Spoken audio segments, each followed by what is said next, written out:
Jeshi la Polisi mkoa wa Mbeya linawashikilia watuhumiwa watatu ambao ni Mseveni Menati, huyu ni mkazi wa Uyole, Fredi Lulandala, mkazi wa Mapelele, na Joseph Ngelenge, huyu ni mkazi wa Uyole pia hapa jijini Mbeya.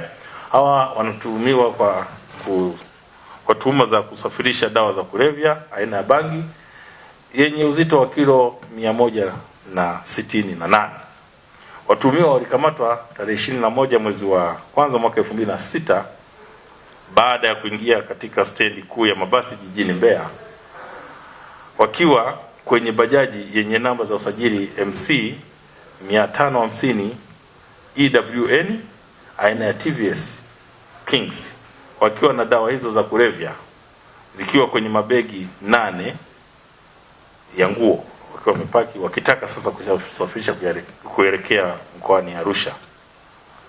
Watuhumiwa wanaeleza kwamba waliingiza nchini dawa hizo kutoka nchi jirani wakitaka kuzisafirisha kwa njia ya basi kuelekea jijini Arusha.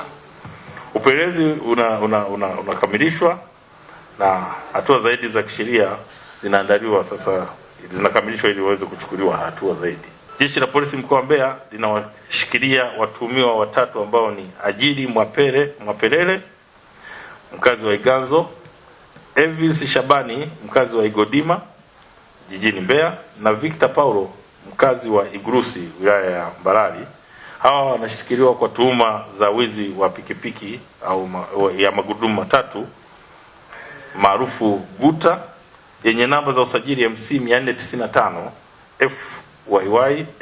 FY aina ya Sinolai.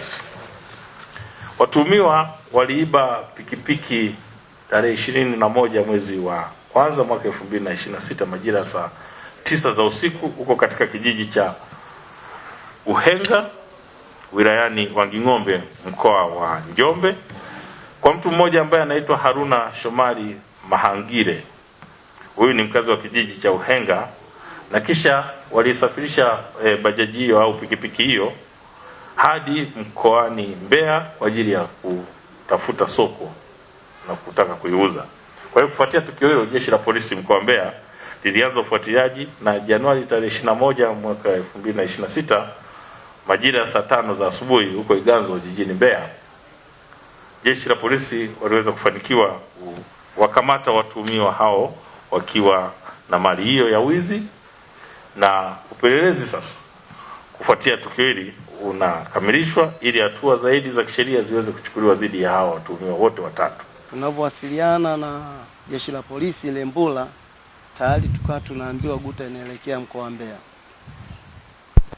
Baadaye nikampigia simu afisa upelelezi mkoa wa Njombe, akawasiliana na Jeshi la Polisi mkoa wa Mbeya NRPC.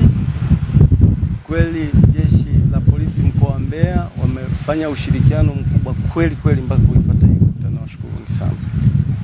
Ni kweli na wakisheni wanauhenga na viunga vyote watu ambao wanaibiwa huko. Jeshi la Polisi linafanya kazi kubwa. Namna ilivyopatikana Iguta na maelezo ambayo nimeyapokea, kweli nawashukuruni sana. Jeshi la Polisi linafanya kazi kubwa mno.